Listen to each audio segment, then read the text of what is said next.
Hello everyone, Zach here, and I want to officially welcome you to our first deck tech video on this channel. I will be doing the honors of doing the first one, and we will alternate who does them, and we will try to keep them a persistent thing that we do throughout this channel. So yeah, let's dive into this. So the commander I chose to build a deck for in the new Commander 2020 set is Zaxara the Exemplary. Now, when I was building this deck, I really liked its capabilities. I really liked that, in essence, it's a relatively cheap commander. It's a black, a green, a blue, and any color, which is, for commander, it's about the average, honestly. But for what it does, it's a really good. It's really good. It has Death Touch. It is a Nightmare Hydra 2/3. It has the ability to tap to add 2 mana of any one color, which anyone knows that is insanely good, early on especially, and has the ability that whenever you cast a spell with X in its mana cost, you create a 0/0 green Hydra creature token with that many +1/+1 counters on it. Now that is really good, and is the segue into essentially what this deck was built around, which is X costing spells and a lot of Hydras. I mean, I'm talking a lot. I put a lot of Hydras in this deck list for me. So why don't we go ahead and jump right into the creatures. The first creature I'm going to be talking to you about is the Altered Ego. Now this creature is a really good one from Shadows over Innistrad. It cannot be countered, which is good considering the fact that it has the ability that when it enters the battlefield, it can enter as a copy of any creature on the battlefield, except it enters with X additional +1/+1 counters. Now that is really good considering you're running a lot of Hydras. So all of the counters that are already on the Hydra that you choose to copy, or that are already on the battlefield, it essentially can add way more to it and be a copy of that one. So also, if it's a Hydra that has other abilities to it to add even more counters, you're just going to have a very strong creature hitting this battlefield for whatever you pay the X for. And it's just like every other card in this deck that it pairs really well with the commander because it also creates a token, which is just another Hydra, which is really great. The next creature is the Corpsejack Menace. Now this is essentially a cheaper, better version of Doubling Season for this particular deck because it gets the ability without the unnecessary cost. If one or more +1/+1 counters would be put onto a creature, basically you double that, and that's a really good ability with a deck like this. It's a black, a green, and 2 of any color, so it's relatively cheap to get onto the battlefield. It's a 4/4, so it's a strong creature in itself. And it has the capabilities to buff the rest of your creatures as well. So then we move on to creatures that help build up your mana base so you can pay more into the cost of the creatures. So we move to Dryad of Ilias Grove. This one doesn't help as much, but it does allow you to play additional lands, so you get better land ramp, and it also allows you to have lands of every basic land type in addition to its other types. It's a really great card from Theros. I've seen it run in most green decks nowadays because of its streamlined abilities, and that's only a green and 2 of any color, so that's a really good deck as well, or a really good card as well. Then we move on to the ones that are obvious for the deck. Land of War Elves for that small amount of green tap ramp, and Elvish Aberration, which allows you to tap for 3. It's a little high costing, but it does have cycle abilities for Forest, which is good if you need card draw if you already have enough mana. The Nyxbloom Ancient, really good card for this deck because essentially all of the mana that you'd be dumping into playing a Hydra or an X costing spell, you're tripling all of that, which is fantastic because you can get Hydras on the battlefield that are insanely strong. And it's a good creature in itself because it's a 5/5 with trample. Relatively high costing. It's 3 green and 4 of any color, but in all honesty, you're running green, so you won't have any problems with that kind of land ramp. So it's really easy to get that on the battlefield, even early. Then we have cards like Gyres Sage, another one where Depending on how many +1/+1 counters are on it, you add that much mana to your mana pool, so even more mana ramp. You can evolve it to get more. This one's really cheap. It's just a green in any color, so it's really good for early on. You can evolve it whenever a creature enters the battlefield, which is going to happen because you're running green. And then you have Nihilea, Nylea, God of the Hunt, indestructible legendary enchantment creature. This one gives all your other creatures trample, which is perfect for this deck because everything is so strong that it's likely to be blocked by 1/1s or chump blockers for this matter because of how strong they are, but this makes it so that you can get that damage through to your opponent no matter what. And you can also give target creatures +2/+2 until end of turn, and that's really great because you can continuously do that and you will have the mana to dump that into it. And then this thing itself, considering your devotion to green, you could have this as a creature also, and it's a 6/6, so good in itself also. Then we have Kruphix, God of Horizons. Now this is a really great card for this. I've seen it streamlined many times. I really like it myself. Indestructible. It's another god. You have no maximum hand size, and if unused mana would empty from your mana pool, that mana becomes colorless instead, which comes in handy really well in my opinion. And if it gets out of the battlefield, you as a creature, it's a pretty good blocker and it's got a good strength in itself. Then we have types of card draw. So we have Beast Whisper, which is a really good green card draw. I run it in some other decks as well. We have Sylvania, Heart of the Wilds, which was just reprinted in the mystery boosters. This is really good because whenever a creature enters the battlefield, its controller may draw a card if its power is greater than each other creature's power.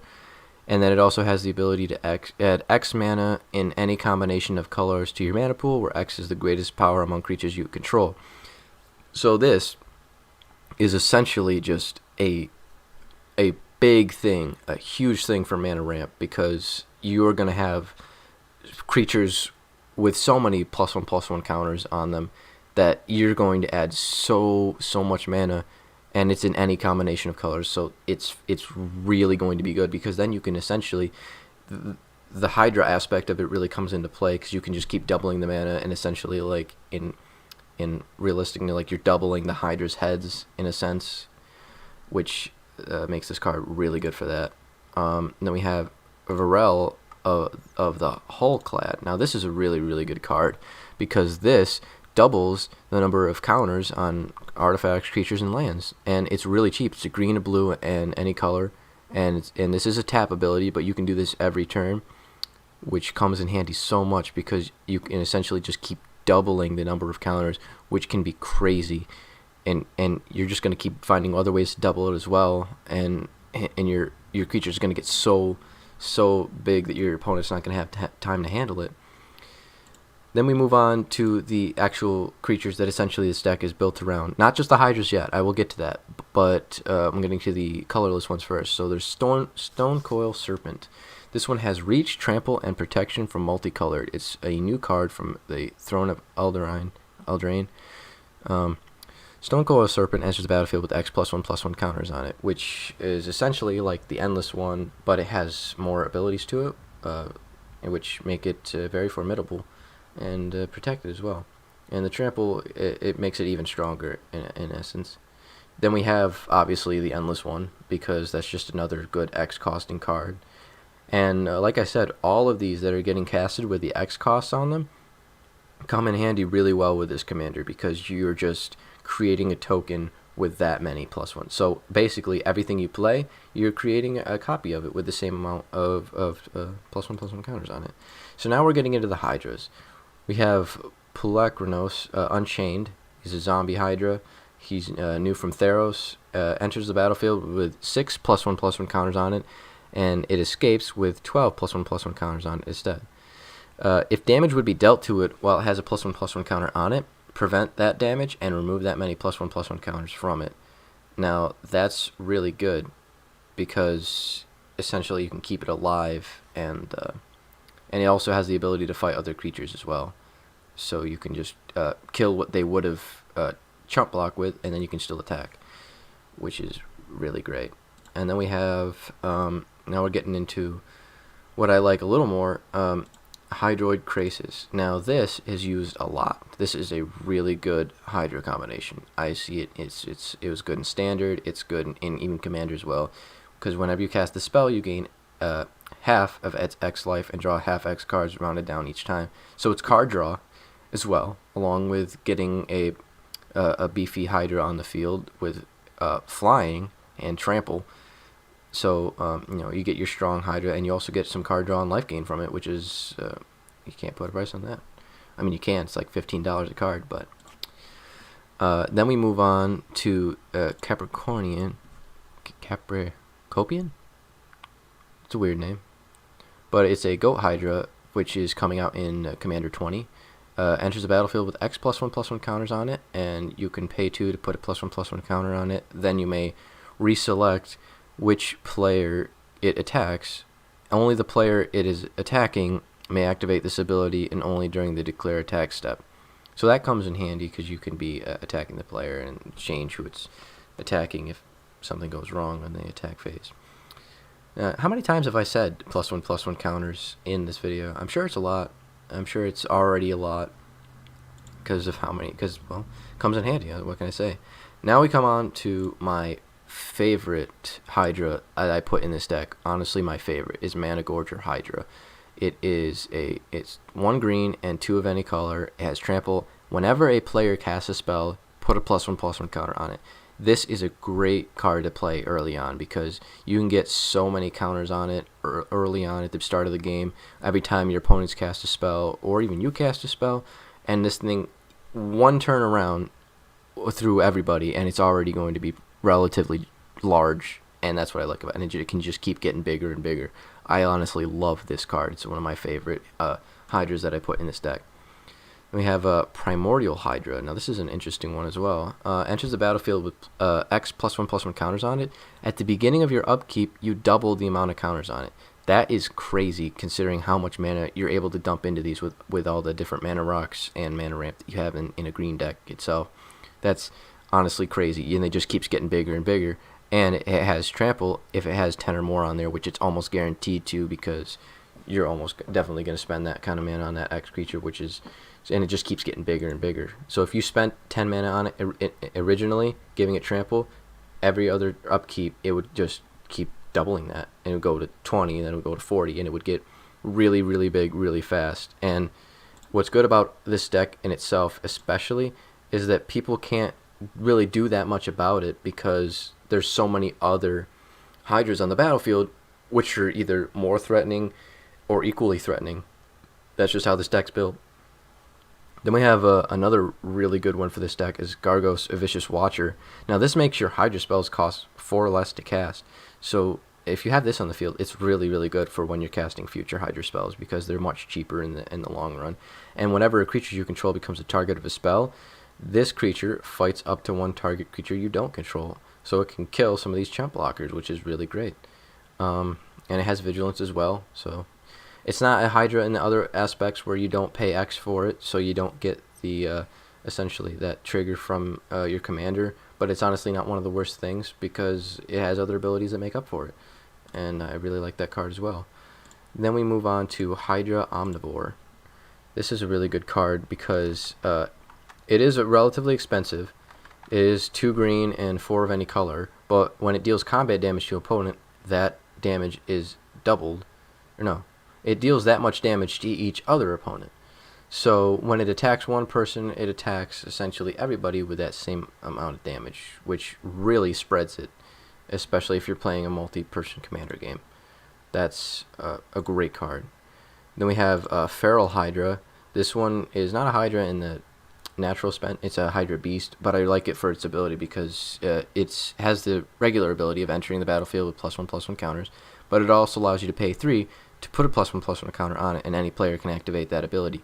Now this is good because it's not a tap ability. You can keep dumping the mana into it if you have it, and you can keep getting it bigger and bigger. It is kind of slow because it only puts 1. It doesn't double it or anything, but it is good for an early on Hydra to play.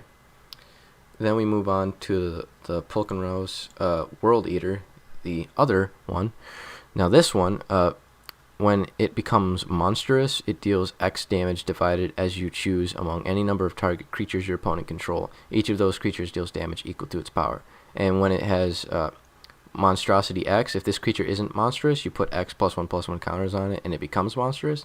So you can just keep putting these counters on it, and then it can deal damage divided amongst the creatures. So when it attacks, it can attack multiple creatures at once, which is great. It's 2 green and 2 of any color, so it is relatively cheap as well. Then we have a Mistcutter Hydra. I like this one as well. It can't be countered, has haste and protection from blue. Enters the battlefield with X +1/+1 counters on it, just like every other one. We have Voracious Hydra. Voracious Hydra enters the battlefield with X +1/+1 counters on it. Has trample, and it enters the battlefield. You choose one. You can double the amount of counters, or you can have it fight a target creature you don't control. And if for some reason you needed to flash this out and you only had the mana just to pay the 2 green, you can bring it out and it would be a 0/1 and you don't have to pay the X, so that's good as well. Then we have Protein Hydra. This is another one of my favorite Hydras. This one enters the battlefield with X +1/+1 counters on it. If damage would be dealt to it, you prevent that damage and remove that many counters. So you think you're removing the counters, but essentially, when +1/+1 counters are removed, you put 2 more on at the beginning of your next end step. So this is literally a Hydra in the essence of when you cut off one head, 2 more take its place, and it's essentially doing it in the card ability, and that's what it does, take the form of a Hydra in that way, and that's what I really like about this one. Now we move on to Planeswalkers. I put 3 Planeswalkers in this deck, and they synergize really well. I put in Nissa, Steward of Elements. It's a green, a blue, and also an X-costing Planeswalker. You has the +2 ability to scry 2, and the 0 ability of looking at the top card of your library. If it's a land card or a creature card with converted mana cost less or equal to the number of loyalty counters on Nissa, Steward of the Elements, you may put that card onto the battlefield. Untap up to 2 target lands you control. They become 5/5 elemental creatures with flying and haste. Till end of turn, they are still lands. -6 ability. Now, this is very interesting because it is an X-costing, so it still does trigger your commander, and it has the ability to turn lands into creatures, like the other Nissa, which I'm about to talk about right now, which is Nissa Who Shakes the World. I've seen this card used so many times. It really is it's a game winner in my opinion. It's 2 green and 3 of any color, and whenever you tap a forest for mana, you add an additional green mana. Now that's really, really good for this deck because that's even more mana ramp that you can put into your Hydras.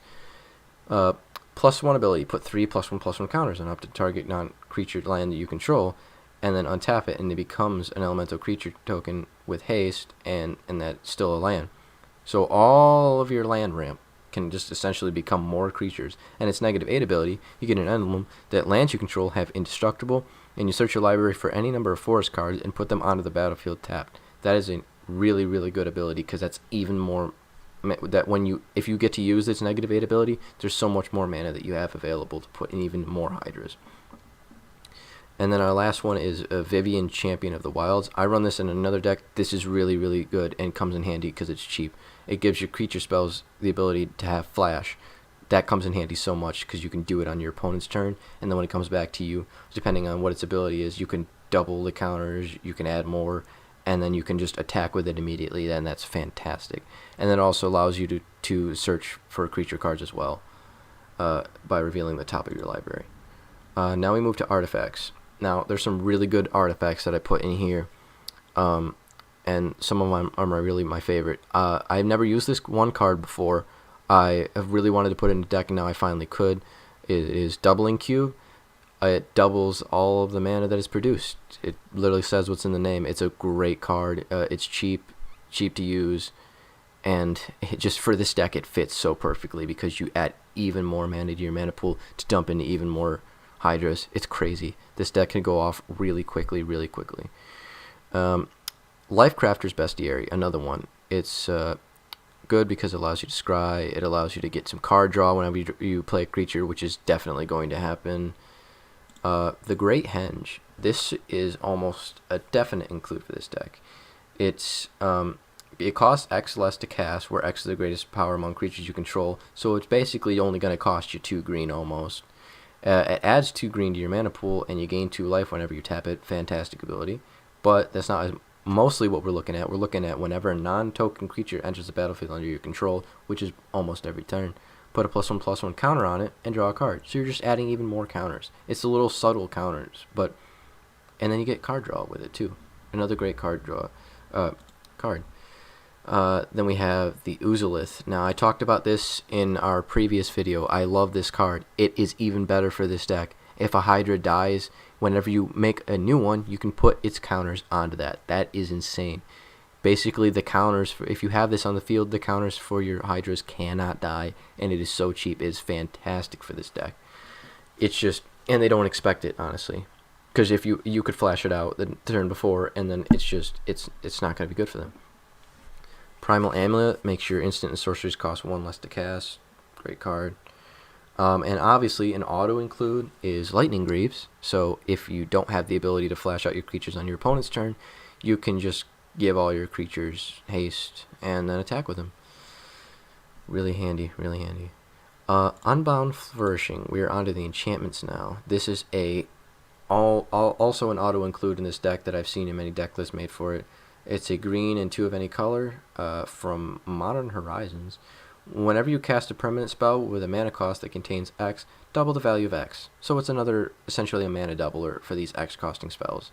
And remember, again, with the commander, you're also creating a token of whatever this is equal to. Fantastic card. But also, whenever you cast an instant or sorcery spell or activate an ability, if that spell's mana cost or activate ability contains X, you copy that spell as well.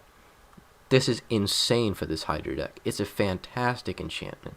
Everyone who runs this as a commander when it comes out is going to honestly have this card in their deck. There's no way they're not. It's a perfect card for it. Cryptolith Rite. This was a ad. I didn't see it as much in lists, but it really, I feel like it belonged in this deck in my opinion. It's only 1 green and 1 of any color, really cheap, and gives your creatures the ability to tap for a mana of any color. Really great. So your creatures become mana ramps as well, so they can add even more mana and just keep piling it on. That's really comes in handy. And then of course, Leyline of Anticipation, because you're definitely going to want to be able to flash out those creatures early on. No way around that. You want to do that because they're most likely going to get targeted because no one's going to leave a 20/20 on the battlefield. But if they don't know it's coming, a little less they can do. Next enchantment is Simek Ascender. It's a green and a blue. You can pay 1 of any color, green and blue, and put a +1/+1 counter on target creature you control. You can do that endlessly if you have the mana. Whenever 1 or more +1/+1 counters are put on a creature you control, put that many growth counters on Simek Ascender. At the beginning of your upkeep, if Simek Ascender has 20 or more growth counters on it, you win the game. Now, I know I don't have to be the only one to say that this is broken. This is honestly a broken card for you because it's so cheap to get on the battlefield and you have so much mana at your disposal, so much mana that if this hits the battlefield, in my opinion, I think if it hits the battlefield once, there's 1, maybe 2 turns that your opponents have to stop this because you're putting all the counters you can on there. There's no way around it. And yeah, really great card. So then we move to an auto include for really any green deck, Zendikar Resurgent. This is pretty basic. Whenever you tap a land for mana, add 1 mana to your mana pool of any type that land produced. Whenever you cast a creature spell, draw a card. So, just the same land ramp, so you can get even more mana, and some card draw as well. It is relatively high costing, but like I said, in this deck, it's not going to matter that much at all. Alright, now we move on to the instants. There's a few more in here, but I won't mention them all. There's a really good one, it's Aspect of Hydra. This one allows you to put +1/+1 counters on a creature, and that number is equal to your green devotion, which is going to be really high. And then, obviously, a Worldly Tutor, so you can look for the creatures that you want to get on the battlefield. Now we move on to the sorceries. The sorceries, some of them are pretty obvious because they're in most green decks. There's like Cultivate, Kodama's Reach, and Sky Shroud Claim, which all these 3 is just adding more land on the battlefield, adding more ramp early on, so you can get a good mana base assembled. Then there's Green Sun Zenith, which is a really great card in my opinion also. You search your library for any green creature with converted mana cost X or less and put it onto the battlefield. And considering how much mana you can dump into this, you could get basically anything in your deck out because they're all really big green creatures. Great card, only costs green, and then you pay the X. Rishkar's Expertise, another really great card because you can also get creatures out from the top of your library if they're 5 or less. Comes in handy as well. This next one, very, very good card. One of my favorite, honestly. Torment of Hailfire. Now, this is a scary card in any deck, honestly, because anyone with mana ramp can pay a lot to this. But this deck especially, you can put so much into its X, so much mana. Essentially, if you could make it so that you could avoid essentially it getting countered, I would dump all my mana into this on one turn, and you could almost win the game depending on the situation. It comes really in handy with that, especially in this deck. Then we have Villainous Wealth. Now this is a really good card as well. It's a black, green, and a blue, and you pay X for it. Target opponent exiles the top X cards of his or her library. You may cast any number of non-land cards with converted mana cost X or less from among them without paying their mana cost.